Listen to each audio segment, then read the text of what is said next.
हरे राम राम राम हरे हरे, हरे कृष्ण कृष्ण कृष्ण हरे हरे।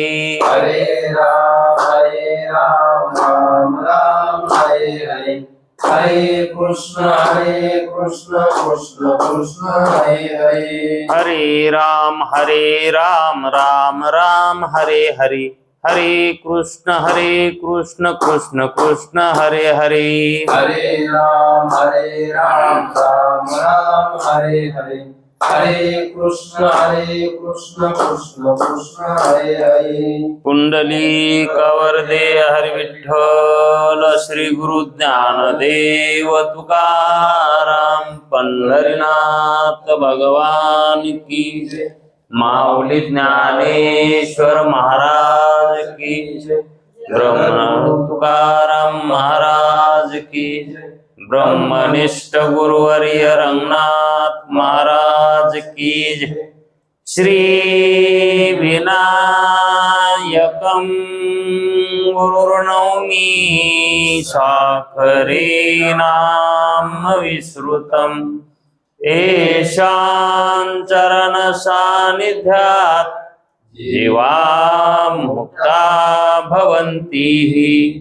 साखरे वंश विख्यातं ज्ञानदान परायणं, विनायकं गुरुर्वन्दे भवबन्ध विमुक्तये, श्रीरङ्गनाथं गुरुराजवर्यं मुमुक्षूणां ज्ञानदानेकदक्षं, प्रभावती क्षेत्रनिवासिनं नमामि वेदांत विदामूर्छं, पुंडरीकवरदे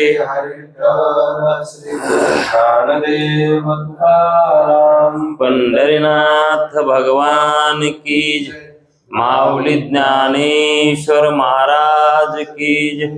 जो आनंद सत्य प्रकाश, विभो आणि आधार नाम रूपास, बुद्धी न जाणे आणि जाणे ही त्यास, तो अपार शुद्ध परमात्मा मीच्याशी, माझे अपार स्वरूप समुद्रावरती, जणू रंग ब्रह्मा विष्णू महेश गणपती, सूर्य चंद्र वरुण यम मिरविती, देवी कुबेर ही तैशची, जो सर्वज्ञानी दयाघन, मुनी हृदयी ज्याचे करीती ध्यान, त्याचे बुद्धी उपाधी करुण, मिथ्या भान मजची माझी होतसे, ज्याच्या ज्ञाने भाषे जगत, जसा दोरीवरी सर्प दिसत, परी दोई ठाई ना सर्प जगत, ते स्वतंत्र आणि स्वयं ब्रह्म मिथ्यासी, पुण्य पुरुषी सदैव निष्काम, बोध प्राप्ती कारणे भजावा राम, तो मीच्या आहे आत्माप्त काम, तरी नमन कवना करावे म्या, जयांचे केलिया स्मरण, सकळ विद्येचे होय अधिकरण, तेची वंदू श्री चरणा श्री गुरूंचे, हे नमस्कारो आता। चला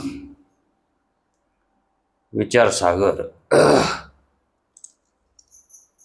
तरंग पाचवा।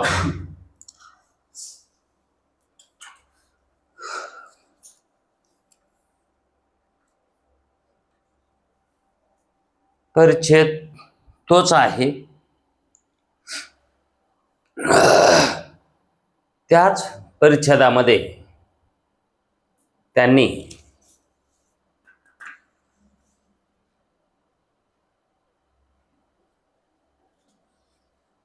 जे पाद सांगायचे म्हणले होते ते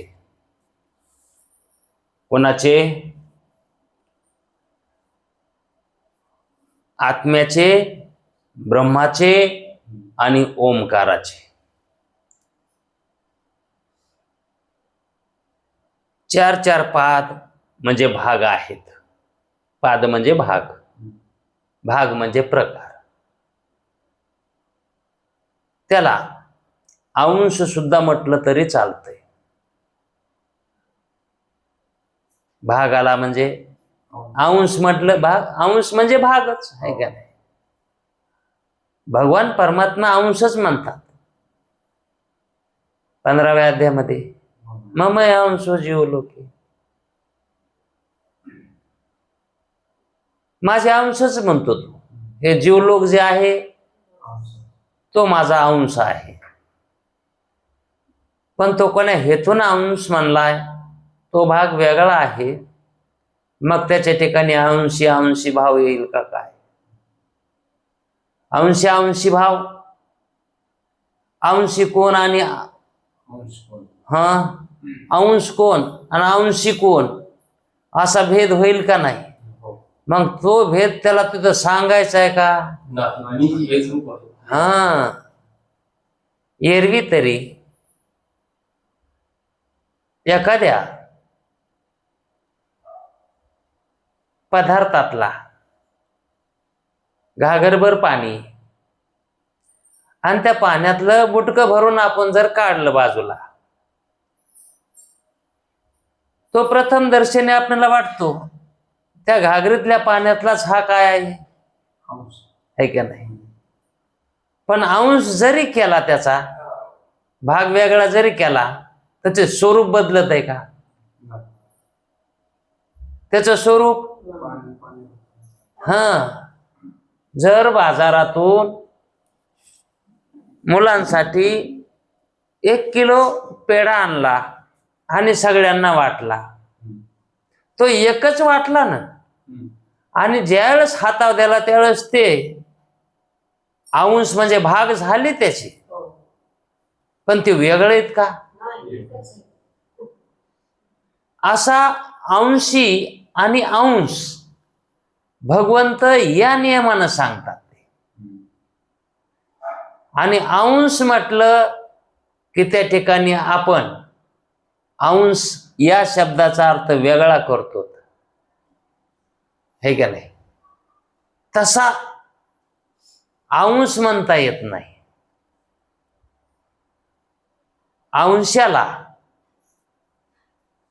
अंशासाठी भगवंताच्या दृष्टीनं भेदात्मक भाग नाही.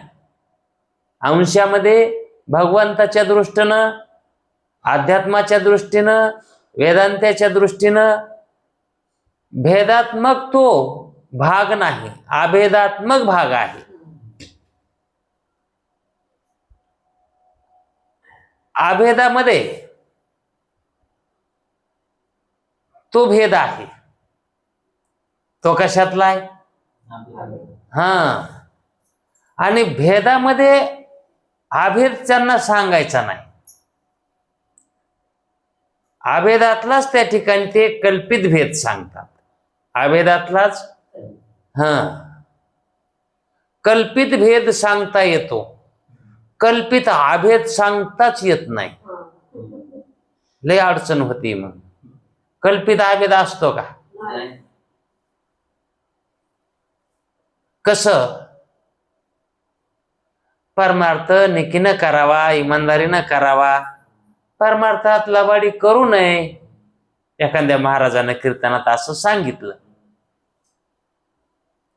कीर्तनात असं सांगितलं की बाबा परमार्थ करताना म्हणजे परमार्थामध्ये लबाडी करू नये. मग परमार्थात लबाडी करता येते का, हा प्रश्न उत्पन्न होतो. परमार्थात करता येते का लबाडी? संसारात करता येत नाही का? परमार्थात लबाडी करता येते का? करीत नाहीत का?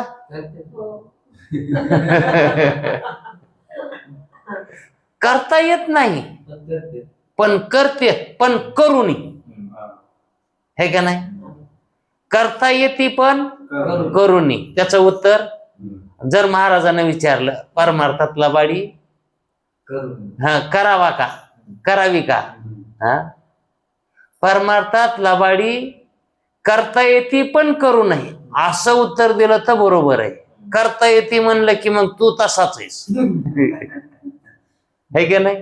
आणि जर त्याला तो करू नये हा शब्द घातला की मग तो अलिप्त व्हायला त्याच्यातून, त्या दोषातून, तो वेगळा व्हायला.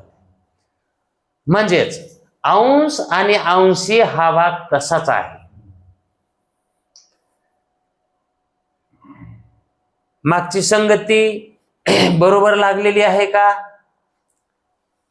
शब्द ओमकार आणि ओमकार आणि ब्रह्म ही त्रिपुटी. शब्द ओंकार आणि ब्रह्म.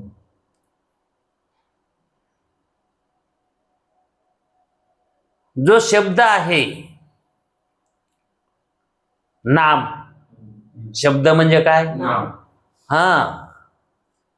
आता हे नाम आणि आकार, नाम आणि आकार यांचा भेद आहे का अभेद आहे.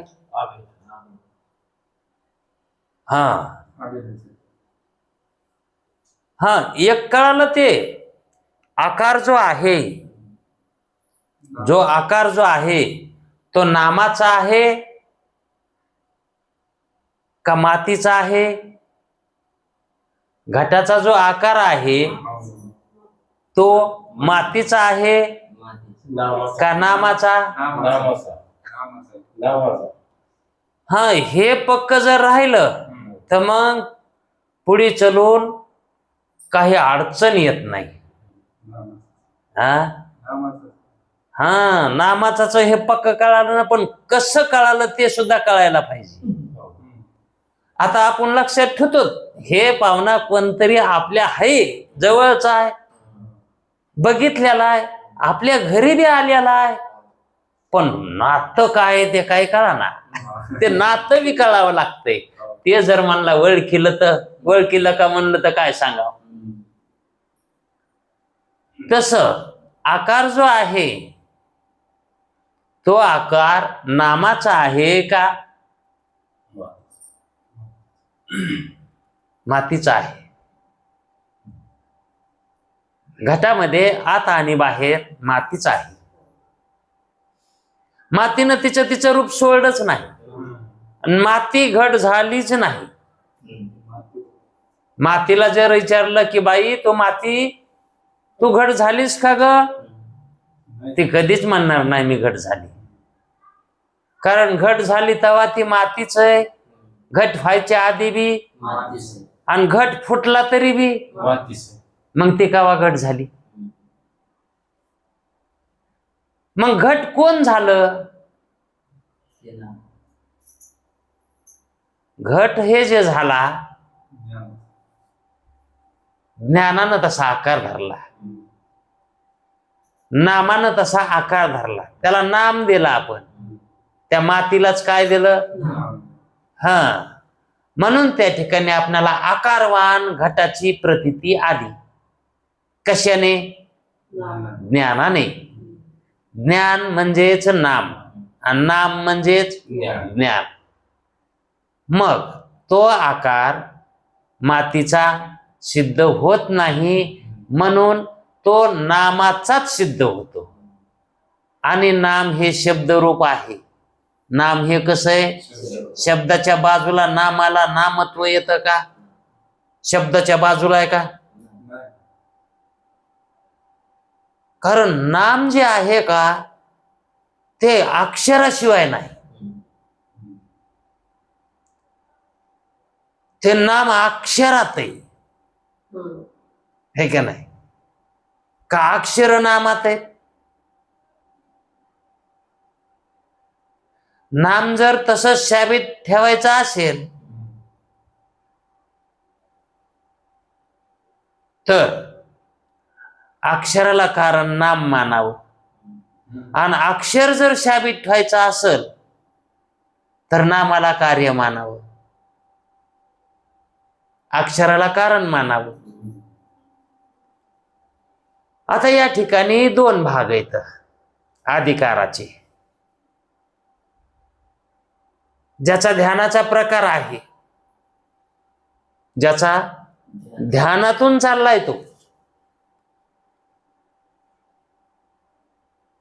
तो नामाला महत्व देतो. तो कशाला महत्व दे, आहे का नाही?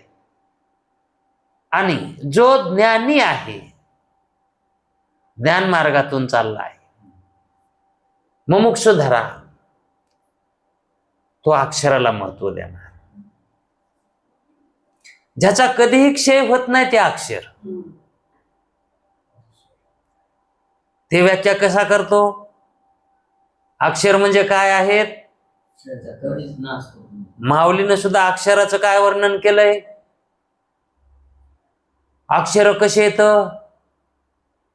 ब्रह्मरूप आहे, तेची मूर्ती सुवेश, लावण्याची खेज, अर्थ शोभा, त्या अक्षरामधली त्या शब्दाची अर्थ शोभा, लावण्याची खेज, जे लावण्य आलेलं आहे त्या शब्दाला, त्या अर्थानं आलेला आहे. शब्द ब्रह्म कसे आहेत? आशेष आहेत, आणि तेची मूर्ती सुवेश, लावण्याची खेज, अर्थ शोभा. त्या दिवशी सुद्धा हे सांगितलं होतं, काल का परवा दिवशी सांगितलं होतं. म्हणून जो मुमुक्षु आहे का, माऊली कोणाला बोलतात? आहे का नाही? म्हणून या दृष्टीनं जर बघितलं तर अक्षराला महत्व द्यावं लागतं, आणि ध्यानाच्या प्रकारामध्ये नामाला महत्व द्यावं लागतं, आहे का नाही? म्हणून योगी कुणाला महत्व देतात, अक्षराला का नामाला? आहे का नाही? आणि ज्ञानी हा, आणि भक्त रूपाला. ह, त्या रूपाचं ध्यान करतात ते.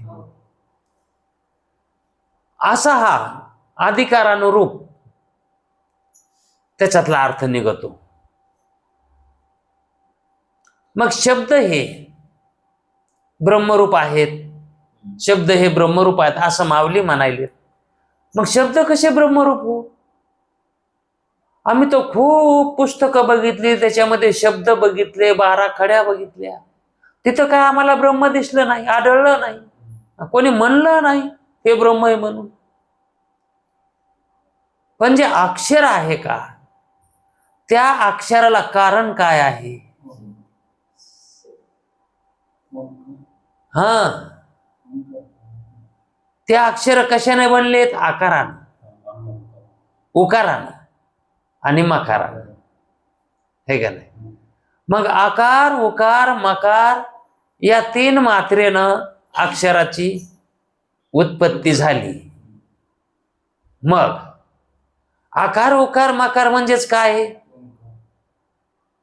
अक्षर आहेत, हे का नाही? आणि तेच आकार, मकार, उकार म्हणजेच ओम आहे. आणि ओम हे काय? अक्षर आहे. ओम हेच काय? आणि तितक्यावरच ओम नाही, 3च मात्रेवर ओम नाही, त्याला पुन्हा वरी अर्धी मात्रा आहे. ती अर्धी मात्रा प्रणवाची आहे. ती मात्रा कोणाची आहे? प्रणवाची आहे. आणि ह्या 3 मात्रा कोणाच्या येतात? हा, ह्या इकडच्या त्रिपुटीतल्या, कल्पित त्रिपुटीतल्या त्या. आणि ही कल्पित त्रिपुटी आकार, मकार आणि उकार ह्या जे 3 मात्रा आहेत का, त्या अर्ध्या मात्रावरच अध्यस्त आहेत, त्या अर्ध्या मात्रावर. मग ओम हे जे अक्षर आहे, हे ओम कुणाचं तरी वाच्य आहे, वाचक आहे,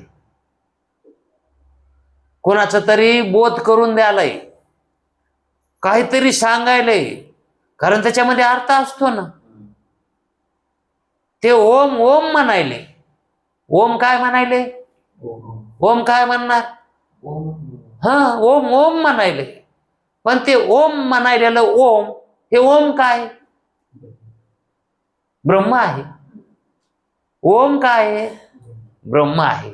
म्हणून ओम जे आहे ते ब्रह्मरूप आहे. कारण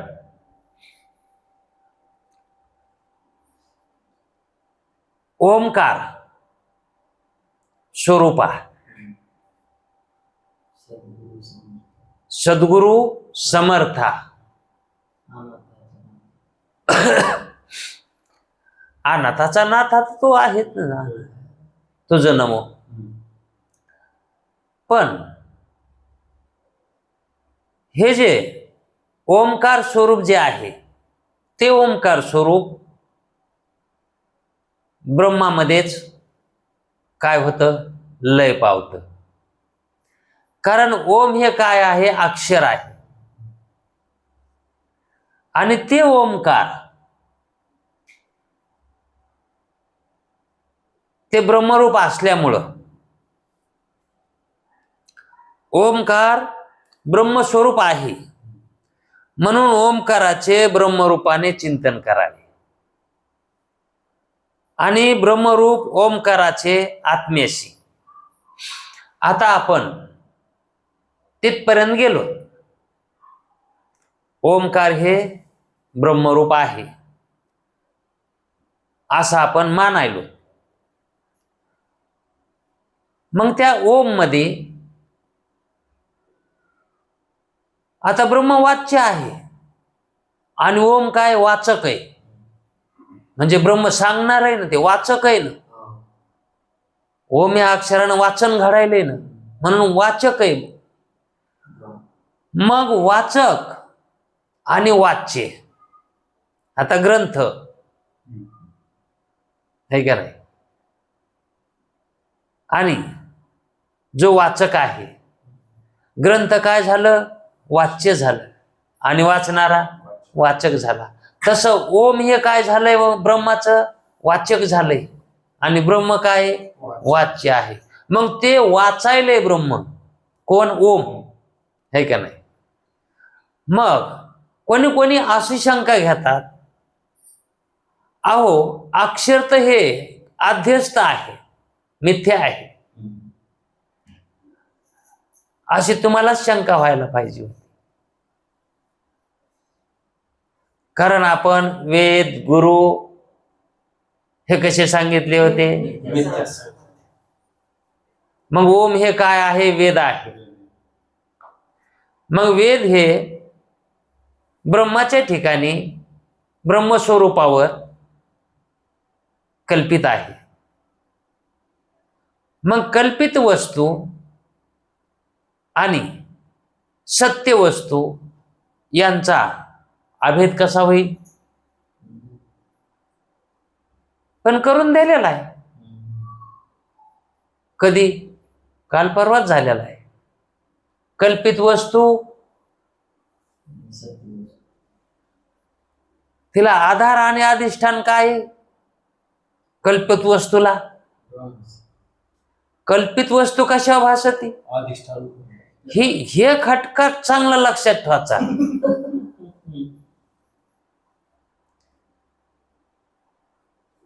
कारण ते मंगळसूत्र असतंय ना, आणि त्या मंगळसूत्राच्या दोन एकूण मणी असते.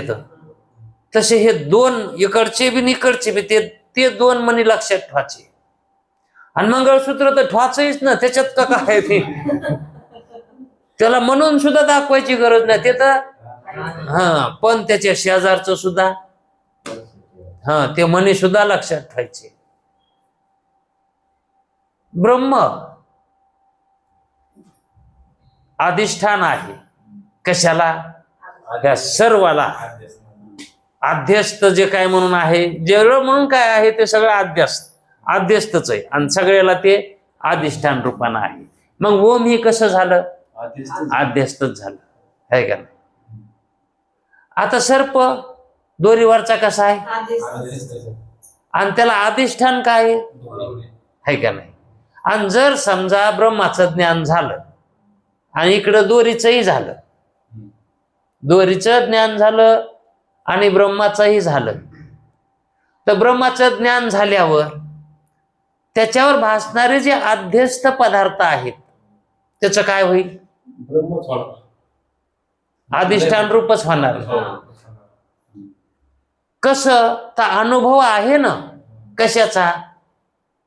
ज्या वेळेस दोरीचं ज्ञान झालं त्यावेळेस सर्पाची दोरीच झाली.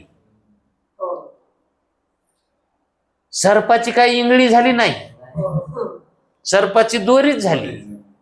तशी अध्यस्त असणार जे ओम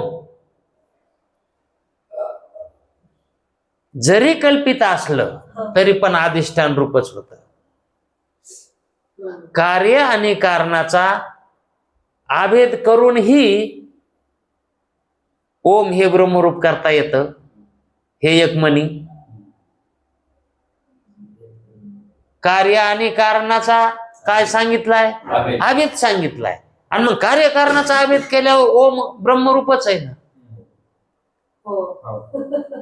हे एक म्हणी. आणि अध्यस्त जे असतंय ज्याच्यावर ते तत्स्वरूपच असतंय, हे एक म्हणी. आता दोन प्रकारांना ब्रह्मरूप करता येते का नाही? दोन प्रकार येत. मग जे आपल्याला हे का नाही आवडायला ते घ्यायचं. म्हणून दोन्ही प्रकारानं सर्व ब्रह्मरूप आहे असं जाणता येते, हे का नाही. अशीच प्रणव उपासनेचा प्रकार सांगितलाय. आणि मग ते म्हणले हे जे ब्रह्म आहे, ओंकार जे आहे आणि आत्मा आहे, यांना चार चार पाद आहेत, चार चार भाग आहेत, चार चार अंश आहेत, प्रकार आहेत याचे. आता हे प्रकार करून सांगायचे तर मग प्रतीतीला यायलेत आपल्याला. मग हे काय आहे? तर त्याचेच प्रकार आहेत. मग ब्रह्माचे चार प्रकार आहेत, आत्म्याचे चार प्रकार आहेत आणि ओंकाराचे चार प्रकार आहेत. मग ते चार प्रकार कसे आहेत ते इथं कोष्टक देऊन समजून सांगितलंय. असं कळायचं नाही म्हणून कोष्टक देऊन सांगितलंय. कसं सांगितलंय?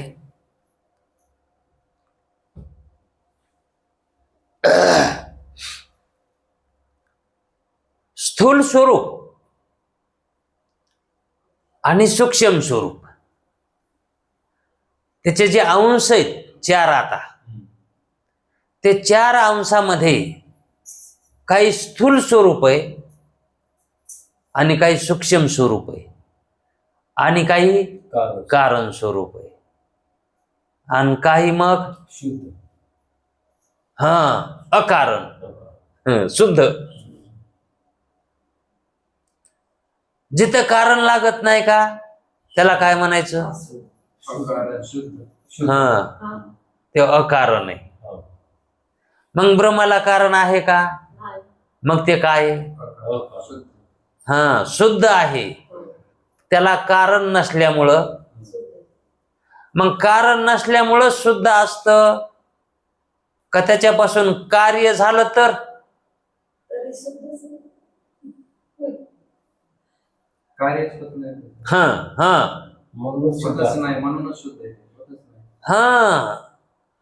ज्याला कारण नसतं आणि कार्यही नसतं ते ब्रह्म कुणाचं कार्यही नाही आणि कोणाचं आहे का नाही. त्याला कोणी कारण नाही आणि ते कोणाचं कार्य नाही. त्याला कोणी कारण नाही आणि ते बी कोणाचं कारण नाही. ते कोणाचं कार्य नाही आणि ते त्याच्यापासून बी काही कार्य नाही झालं नाही. म्हणजे कारण बी नाही आणि मग काय? अकारण. ते कारण आहे. ते कसं आहे? कारण आहे पण कसं आहे? अकारण कारण आहे. त्याला काय म्हणायचं? आता अकारण कारण असू शकतं का हो? हे मानित नाहीत ना. अकारण कारण मानतेत का? होत नाही. पण आसन आसन मध्ये आहेच. होय. अकारण आणि सकारण, सकारण होणं आणि अकारण होणं. माया जी आहे ही सकारण कारण आहे. हा? आणि परमात्मा जो आहे तो अकारण कारण आहे. कारण माया कार्यामध्ये प्रवेश करून त्या ठिकाणी पदार्थाची उत्पत्ती करते, कारण होते त्याच्यात असून, म्हणजे त्याला त्या कार्याला न सोडता प्रगट होऊन कार्य करते. हा, म्हणून त्याला ते सकारणामध्ये जात. सहकारण. आणि परमात्मा निमित्त मात्र हा अकारण आहे तो. मग अकारणामध्ये कारण सुद्धा कारण आहे पण अकारण आहे. आले. हा, कारण आहे तो पण अकारण आहे. मग ते अकारण कसं? माझ्यापासून होत असन पण म्या नाही केलं. पण माझा त्या ठिकाणी कर्तृत्व भाव नाही, मी केलंय असं मी जाणत नाही. होत असन माझ्यापासून. तेही का म्हणायलो? कारण माझ्याशिवाय कोणी नाहीच दुसरं करणार. म्हणून मी तसं म्हणायलो की माझ्यापासून झाला असं. झाला असन, होत असन, पण नाही केलं. पण मी नाही केलं. त्यालाच अकर्तृत्व भाव. हा, मग अकर्तृत्व भाव तो मग ब्रह्माच्या ठिकाणी आपल्याला कळायला आहे की ब्रह्माच्या ठिकाणी कसा आहे? अकर्तृत्व भाव आहे. है का नाही? कसा? आता समजा सूर्य उगवला, माथ्यावर आला आणि एखाद्यानं दळण वाळू घातलं, त्या सूर्याला विचारलं तिचं दळण तो वाळून दिलं का? हा, आणि त्याच्याशिवाय वाळलं काही? याला म्हणायचं अकारण कारण. हे काय आहे? हा, सूर्य त्या दळणाला वाळविण्यासाठी कसा आहे? अकारण कारण आहे. तसं ब्रह्म ह्या जगताला हे अकारण कारण कळणं महत्वाचं आहे. मग माया तशी नाही, है का नाही? म्हणून ब्रह्माचे, आता ब्रह्म सर्व व्याप्त आहे, व्यापक आहे, है का नाही? आणि मग तो सर्व व्यापक असल्यामुळं कुठं नाही असा त्याचा भाव कुठंच नाही. नाही असा भाव म्हणजे अभाव रूपानं त्याचा भाव कुठंच नाही. त्याचा जो भाव आहे तो अभाव रूपानं असा भाव. कसा भाव? अभाव रूपानं. ब्रह्म कसं आहे? भावाभावातीत आहे का नाही? पण त्याचा भाव सर्व व्यापक आहे. मग ते भावाभावातीत झालं ना. सर्वच ते म्हणल्यावर त्याच्या ठिकाणी भाव बी मानता येत नाही आणि अभाव बी मानता येत नाही. मग कसं झालं ते? भावाभावातीत, है का नाही? मग त्याचा भाव कुठं नाही असा भाव सांगताच येत नाही ना. त्याचा अभाव कुठं नाही. हा, या ठिकाणी ते नाही असं सांगता येतंय का? मग त्याचा अभाव सांगता येतंय का? म्हणून त्या अभावाला वाच्य नाही, अभावाला विषय होत नाही. मग जसं अभावाला विषय होत नाही का ब्रह्म, अभावाला व्हायलाय का विषय? म्हणजे अभाव कुठं ते सांगता येतो का त्याचा? इथं नाही म्हणून सांगता येते का? अभावाला विषय होत नाही याचा अर्थ काय? ते कुठं नाही म्हणून इथं नाही म्हणायचेच नाही ना. इथं नाही हो ती जागाच नाही. असं म्हणायचेच नाही ना. मग त्या अभावाला विषय व्हायले का? विषय करीना ना त्याला अभावाला. मग अभावाला विषय करीना म्हणल्यावर तो कसं आहे? भावरूप आहे. त्या अभावाला विषय करीना म्हणून भावरूप म्हणावं लागायले त्याला, नाही तर त्याला भावरूप सुद्धा म्हणायची गरज नाही. हा.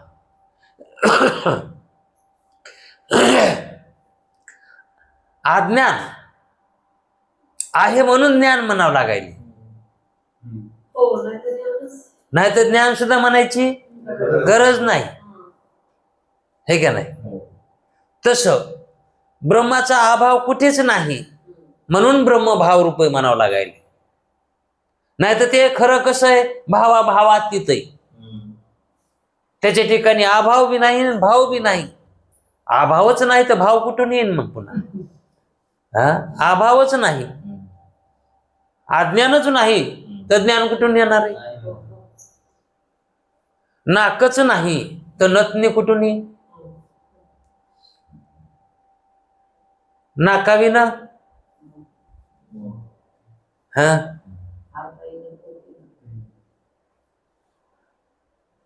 त्या ठिकाणी नाका वाचून मोती घालताच येत नाही आणि अर्था वाचून पोती कळतच नाही. कळण्यासाठी काय लागत आहे? हा. तसं ज्ञान कळण्यासाठी अज्ञान असावंच लागत आहे. अज्ञान नाक आहे.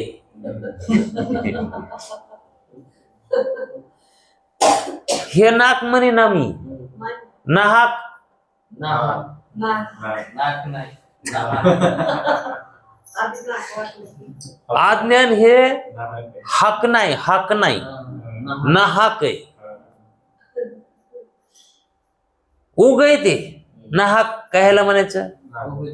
हा. तिथं कशाला गेला असतो नाक? नसता गेला असता कशा तुझ्यावर कायला तुझ्यावर आला असतो? त्याला म्हणायचं नाहक. तसं अज्ञान हे कसं आहे? मग अज्ञानाची निवृत्ती करायलो, अज्ञानाची निवृत्ती करायलो, कशाला जन्माला गेला असती तर कशाला अज्ञानाची निवृत्ती करावी लागली असती? नाहक आपलं जायचं जन्माला, असं कोण म्हणत? असं हाय तर तसे म्हणणारे. तेवढं कोष्टक तरी झालं पाहिजे. विषय लांबला तो खूपच लांबत आहे. नाहक, पण याच्यात नाहक म्हणता येत नाही. स्थूल आणि सूक्ष्म हे दोन स्वरूपे आपल्याला माहित आहेत, हे का नाही? हे आपणाला जे शरीर आहे हे स्थूल शरीर आहे आणि अंतःकरण ते आहे कसं आहे? सूक्ष्म आहे. अंतःकरण प्रतीतीला येत नाही पण कळत आहे, आणि स्थूल प्रतीतीला येत आहे आणि कळतही बी, हे का नाही? याला स्थूल आणि सूक्ष्म म्हणायचं.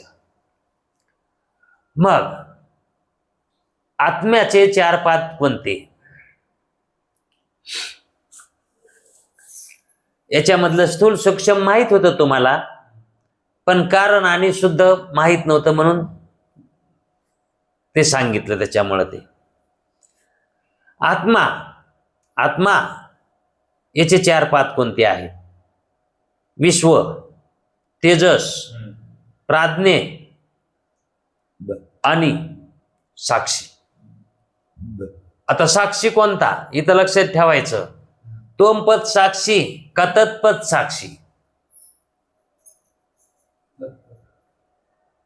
तत्पद ईश्वर आहे आणि तोमपद जीव आहे. तर या ठिकाणी आत्मा हा जीवाशी संबंधित आहे, हे का नाही? मग जीवाला जे काय प्रतीतीला यायले ते ईश्वर यायले. जागृती जे काय प्रतीतीला यायले ते काय? विश्व यायले, हे का नाही? मग आत्मा हा जो त्या ब्रह्माचा एक प्रकार आहे, त्या आत्म्याचे पुन्हा 4 कसे झाले प्रकार, तर विश्वरूपानं एक झालं. तो आत्मा विश्वरूपानं प्रगट झाला, हे गे नाही. आता या ठिकाणी हे आकार जे दिसायलेत ते काय आहे, कारण रूपच आहे ना. त्याच्यामुळे अगोदर त्यानं कार्यकारणाचा अभेद सांगितलाय. म्हणजे जे जे आहे ते सर्व काय आहे, आत्मरूपच आहे. म्हणून आत्म्याचे 4 पाद. पहिलं चरण विश्व, पहिला अंश काय त्याचा, विश्वरूपानं तो अंश तयार झाला. आणि तो विश्वरूपाचा अंश तेजस रूपानं कुठे, सूक्ष्म अवस्थेत. आणि विश्व हा कोण्या अवस्थेत आहे, स्थूलामध्ये आहे का नाही. आणि तेजस सूक्ष्म मध्ये आहे का नाही. मग तेजस हा जो आत्म्याचा अंश आहे का, तेजस आत्म्यामध्ये जो आपण आहोत का, तो आत्माच आहे, ह्याच्यात काय वाद नाही. पण ते आत्म्याचा अंश आहे. आता अंश म्हणलं तरी आत्माच झाला ना, अंश म्हणलं तरी बी आत्माच झाला. पण ते अंशात्मक जो आहे का, तो तेजस रूपानं आहे तिथं. तो कसा झाला, तेजस रूपानं. म्हणून सूक्ष्मामध्ये तेजस आणि स्थूलामध्ये विश्वरूपानं, है का नाही. हे आत्म्याचे 2 पाद आहेत. हे आपल्याला दोन्ही माहित आहेत, आपण ते अनुभवित आहोत, है का नाही. मग आत्मा हे 2 प्रकाराने आहे. असा स्वप्नातही आत्माच आहे आणि इथंही आत्माच आहे. पण ते तेजस भाग आहे त्याचा आणि हा विश्व भाग आहे. आता हे 2 पाद झाले. आता तिसरा पाद कारण रूपाने, प्राज्ञ रूपाने. तो प्रकार कोणता आहे, कारण रूपानं. आता आपण स्थूल रूपानं बघितला आणि सूक्ष्म रूपानं बघितला. मग हे स्थूल सूक्ष्माला कारण, हा कारण रूपानं कसं आहे, प्राज्ञ आहे. म्हणून हे प्राज्ञ, जी प्राज्ञ स्वरूपात आहे त्याची, त्या प्राज्ञतेवरच तेजस होतो. तेजसूनच विश्व होतो का, विश्व होऊन तेजस होतो आणि तेजस होऊन प्राज्ञ होतो. कसा क्रम मानायचा, हा कारण आधी मानावंच लागल. आधी है का नाही. मग आधी झोप मानावं लागल, है का नाही. मग झोपेमध्ये पुन्हा सूक्ष्मता मानावी लागेल आणि नंतर स्थूलता म्हणावं लागेल, है का नाही. मग ही स्थूलता 3 नंबरची, खरी तशी 4 नंबरची. कशातून बघितलं तर, हा आत्मदृष्टीनं जर बघितलं तर, आत्म्याकडून बघितलं तर, हा आता आपण ह्या 4थ्या अंशावर आहे. मग आता 4था अंश चांगला का तिसरा चांगला, सूक्ष्म चांगला का स्थूल चांगला, हा है का नाही. 3 नंबरला याला ते. आणि मग हे ह्या शरीरापारता सूक्ष्म शरीर चांगलं आहे की, हा. मग आता आपल्याला मुक्त जे व्हायचंय ते त्या शरीरानं व्हायचंय का ह्या शरीरानं व्हायचंय, सूक्ष्म शरीर आहे का नाही. मुक्त कोण्या शरीरानं होता येतंय, हा. कारण ह्या शरीरानं तर का याच काय खरंय, हे मुगवरचे हे ते प्लास्टर आहे, हे का नाही. पण इटा मधात आहेत, त्या गज मधात आहे. म्हणजे सूक्ष्मता ती दिसत नाही, ती सूक्ष्मता. आणि ते आपण लिंग देह आहोत, हे का नाही. आणि त्या लिंग देहानं परमार्थ करायचा आहे. का म्हणून तेच लिंग देह दुसरा देह धारण करायला आहे स्थूल. हा,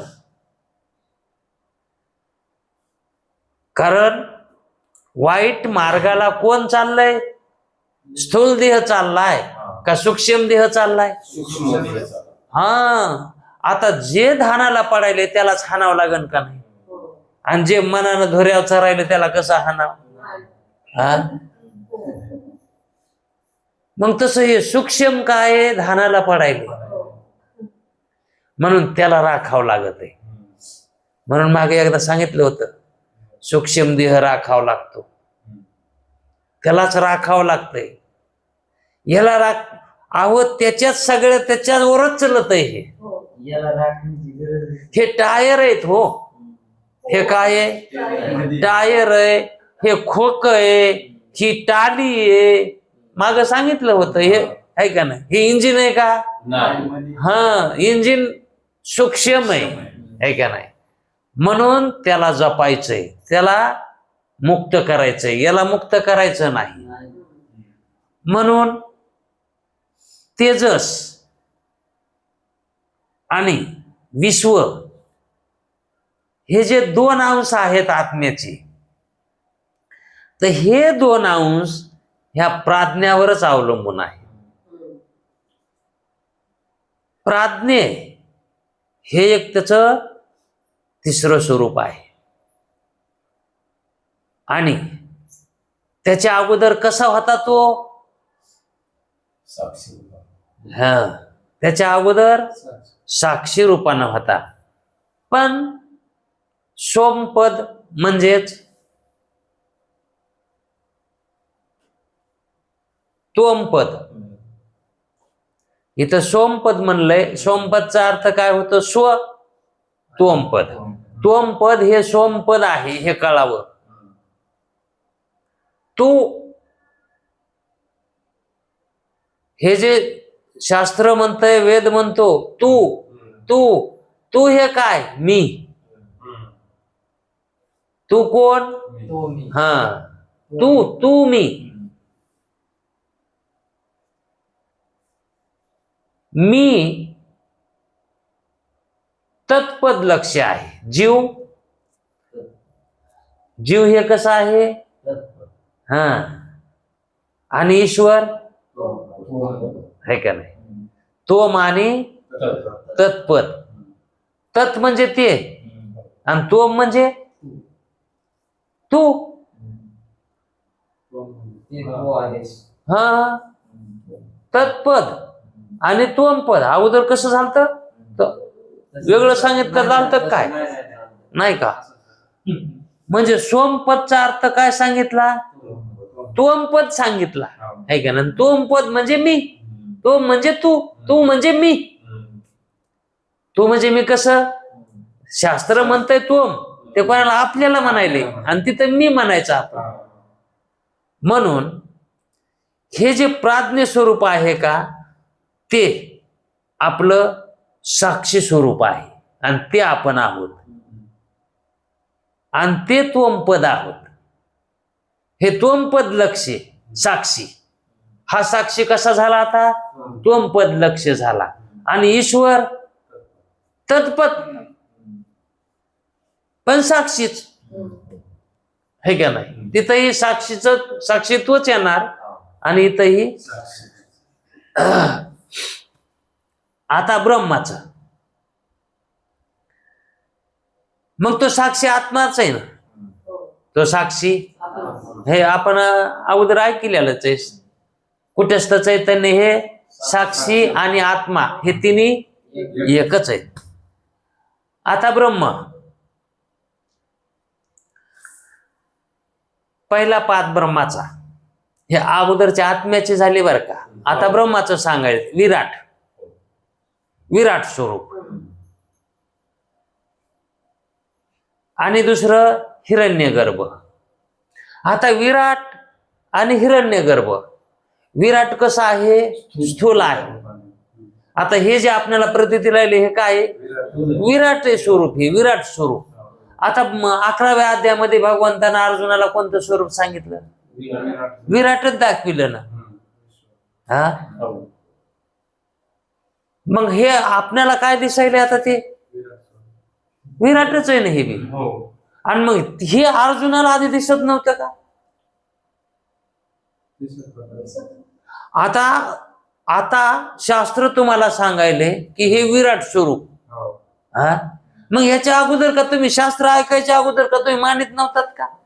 तसं आधी विश्व मानित होत ना. हा ईश निर्मित मानायचं होते. मानित होतात. हा समजा ते परोक्षात होत, जरी मानित असला तरी पण परोक्षात होत. पण आता हे विराट स्वरूप कसं, हे कसं झालंय? अपरोक्ष झालंय. याला म्हणायचं अपरोक्ष. हे काय आहे? कोणाचं? ब्रह्माचं. हे ब्रह्माचं काय आहे? विराट स्वरूप आहे, विराट. मग हे कुठपर्यंत आहे? जितके म्हणून जगत असल तितकं त्याचं काय आहे? हे विराट स्वरूप आहे. हा तर हे जग केवढं आहे? विराट. त्यालाच म्हणायचं विराट. केवढे सांगता येत नाही, त्याला विराट म्हणायचं, है का नाही? आता त्या विराटाचंही थोडस माग पळायचं. किती विराट हे बघण्यासाठी जर माग पळालं तर केवढं विराट कळत आहे. उंबर असतंय ना, उंबर. आणि त्या उंबर त्या दोड्या पिकल्या की मधात काय निघत येतं? बारीक किडे निघत येत, आहे का नाही?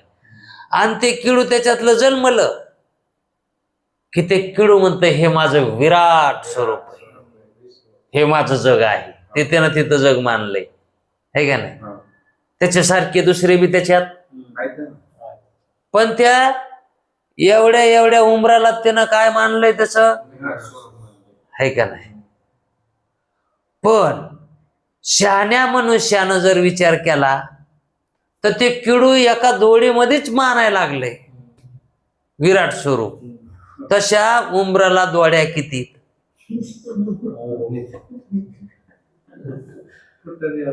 आणि तसं हे जगत तितके आहेत, म्हणजे तितका स्वरूप हे विराट स्वरूप. त्या उंबराला किती असतात दोड्या?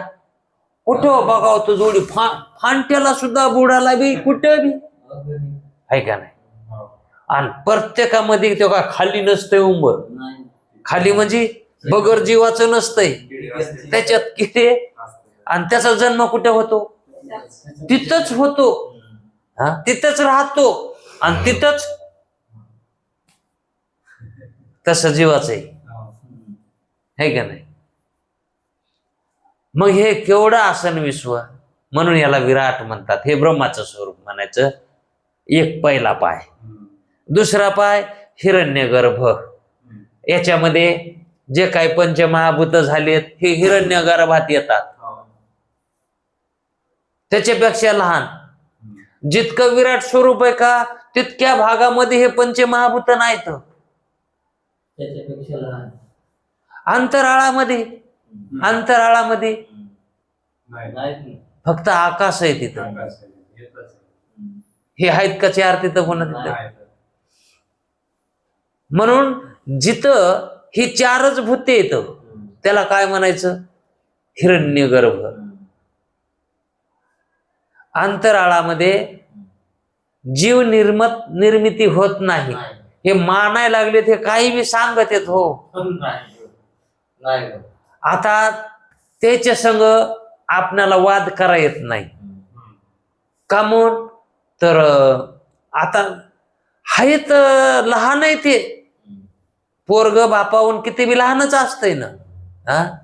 आणि जर बापा संग कालागती लागल्या, बाप त्याला एका ठ्याक्यात खाली बसवितो, पण त्याच्या हातात जर बंदूक असली तर काहीच करायचं. वाराच्या हातात जर समजा घरी बंदूक आणली आणि अशी अडकून ठेवली, बायको संग भांडण केली आणि बायकोनं ती बंदूक हातात घेतली तर नाही का याला कान धरावं लागते, उठबशा करावं लागायच्या. तसं आता हे जे शास्त्रज्ञ म्हणून घ्यायलेत ना, याच्या जवळ काय बंदूक कोणती ते म्हणजे आम्ही तिथं जाऊन आलो, जाऊन आलात हे खरंय, पण तुम्ही खरंच सांगायला हे कशाहून खरंय, त्याच्यातच वाद चालतेत. अगोदर ते अमेरिकेच्या चंद्रावर गेले होते, हा, आणि हे आता वाद करत अमेरिकेवाले कोणीच गेलं नव्हतं चंद्रावर. म्हणले उग काहीतरी म्हणू लागले, त्यानं अफवा केली होती, चंद्रावर गेलेत नव्हते, आधी भारत ते दुसरेच गेले. आणि तिथं जर गेले असते, हा, काहीतरी तिथं ते खून केली असती ना, तर ते म्हणतात ते आम्ही झेंडा तिथं रावलेला आहे, हे त्यांनी तिथं तशी ती कॉपी करून इकडे वर्तमानपत्राने येणं दिली की ते झेंडा आम्ही रावलेला आहे. आणि तिथे एक झेंडा रावणारा एक माणूस बी दाखविलाय. झेंड्याची सावली पडली, पण माणसाची सावली टाकायचा विसरला. ते आलं का त्याचं ते उघडं पडलं का नाही तिथं. असे वाद येतात तिथं. आता हे म्हणतात पृथ्वी कशी आहे, गोल आहे, आणि आपल्याला दिसायली सप. खरं कोणाला माहित आहे, ते म्हणालेत म्हणून आपण हो हो ना हो. हा, त्याच्यामुळं त्या वादात पाडण्यापेक्षा शास्त्र म्हणतंय तुम्हाला काही दिसू, ते कसंही असू, ते मिथ्या आहे हे जाणा. इथं तुम्ही त्याचं नियमन करूच शकत नाहीत. तुम्ही काही नियम करा, तो नियम शास्त्राच्या वेदाच्या नियमामध्ये बसत नाही. म्हणून हिरण्यगर्भ हा कशाला मानायचा, जिथपर्यंत हे चार भूताचीच व्याप्ती आहे तिथपर्यंत हिरण्यगर्भ मानायचा. आणि हे दुसरं ब्रह्माचं पाद आहे, आणि तिसरं ईश्वर आहे. पुन्हा त्याच्यात ईश्वर, जिथपर्यंत माया आहे, आता जिथपर्यंत भूती आहे तिथपर्यंत माया असतीच, आणि तिथपर्यंत ईश्वर असतोच. कारण ही त्रिपुटी, दोन कारण आणि एक कार्य, हे एकाच कक्षेत राहणार आहेत. याला कक्षा बदलता येत नाही. हे एकूण एकाहून मोठे नसतात आणि एकूण एकाहून लहान बी होता येत नाही. जेवढी माया तेवढा ईश्वर, आणि तेवढाच हिरण्यगर्भ, तेवढाच हिरण्यगर्भ मानायचा. आणि त्याच्यातच उत्पत्ती, हे त्याची ब्रह्माचा दुसरा पाद आहे, अंश आहे, भाग आहे. आणि तिसरा ईश्वर, तिसरा ईश्वर. आणि तो कसा आहे, ईश्वर साक्षी आहे. तो पण कसा आहे, साक्षी रूपानच आहे. आता आपण ह्या प्रपंचाचे साक्षी आहोत, ब्रह्मांडाचे साक्षी आहोत, हा, आणि ईश्वर ह्या जगताचा साक्षी. कारण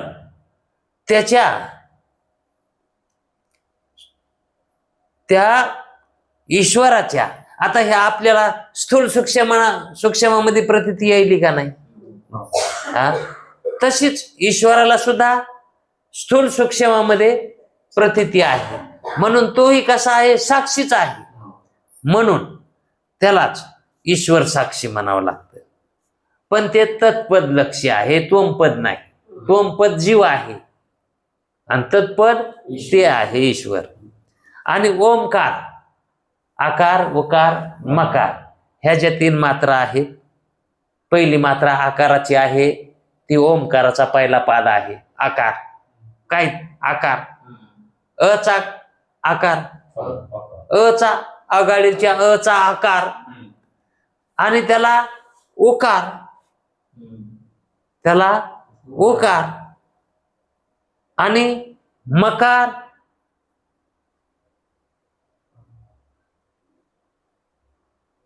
मकार नुसतं 3चा आकडा हे आकार झालं, आणि त्याला ते मकार. आणि उकार, त्या अला ते असं खालून असं गोल केलेलं असतंय ना, वरचं गोल वेगळं असते. हा, मग त्या 3 आकारानं ते 3 जसं बनलेलं आहे ते मकार. मग आकार, उकार आणि मकार हे ओमकाराच्या ह्या ज्या 3 मात्रा आहेत, हे 3 पाद आहेत आणि याची खरी मात्रा ओमकार अमात्र आहे. ओमकार कसं आहे? हा, ते मात्र आणि अमात्र. आता मात्र काय आहे? ह्या 3 मात्रा आहेत. मात्रा तर येत ना त्या, आकार मात्रा, ओकार मात्रा, मात्रा ते आहेत का नाही? आकार मकार ओकार हे मात्रा ते, हे मात्र आहेत. हा, आणि ते ब्रह्म कसं आहे? ओमकार हे ब्रह्मरूप आहे ना, ते कसं आहे? अमात्र आहे. त्याच्या ठिकाणी कसल्याही प्रकारची अर्ध आहे, ते अर्ध.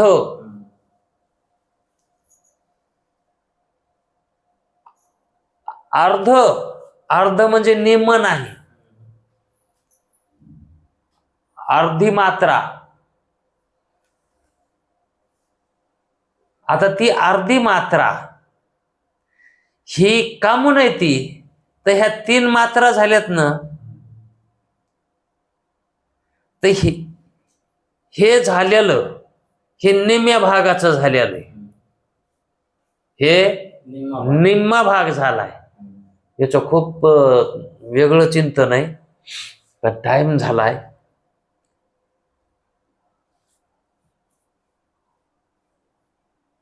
अर्धी मात्रा जी शिल्लक ठेवली का, ज्यावेळेस पंचीकरण सांगितलं होतं का, त्यावेळेस अर्धा भाग ठेवून बाकीचा एकमेकामध्ये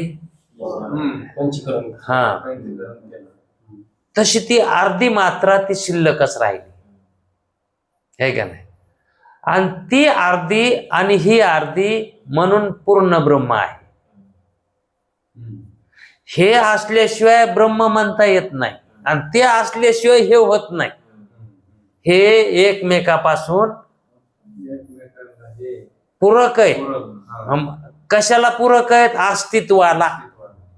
म्हणजे ब्रह्माच्या अस्तित्वाला हे पूरक आहे, ह्या 3 मात्रा. आणि ती अर्धी मात्रा जी आहे, त्या अर्ध्या मात्रामुळेच हे कार्य व्हायले. तर आकार उकार मकार. म्हणून हे जर नाही झालं तर त्याला आहे म्हणायला सुद्धा कोणी नाही. त्याला आहे म्हणायला कोण आहे त्याला? हा, आणि हे झालंय तर हे साक्षी आहे. हे साक्षी आहे, ते आहे म्हणायला. मग जो साक्षी द्यायला ते कोण आहे? तो साक्षी आहे. तो कोण? आणि तेही मुक्त आहे. ते सुद्धा कोण आहे? हे बरोबर ऑटोमॅटिक तेच आपल्याला घेऊन जाते तिकडं. विचार आपला ते शब्दच घेऊन चाललेत का नाही तिकडं. म्हणून हे जग हे साक्षी आहे. जग कसं आहे? साक्षी आहे. कुणाचं साक्षी आहे? ब्रह्माचं साक्षी आहे का नाही? मग अंतःकरण जे आहे हे आपलं साक्षी आहे का आपण त्याचे साक्षी? आपण साक्षी म्हणल्यावर काय होतंय, आणि ते आपलं साक्षी म्हणल्यावर काय होतंय? दोष कोण लागतो? आपलं साक्षी म्हणल्यावर दोष लागतो. अंतःकरण आपलं साक्षी मानायचं, हा का त्या अंतःकरणाचे आपण साक्षी? अंतःकरणाचे आपण साक्षी. म्हणजे ब्रह्म हे याचं साक्षी आहे का जगाचं? त्याच्या ठिकाणी साक्षी भाव कसा येईल? कार्यकारणच भाव नाही त्याच्या ठिकाणी. तो कशाला होईल कोणाचं साक्षी? ते म्हणतो मी कोणाची साक्ष्या बी घेत नाही आणि मी बी कोणाला साक्षा घे म्हणत नाही. ब्रह्माचं कसं आहे? ते कोणाचं साक्षी होत नाही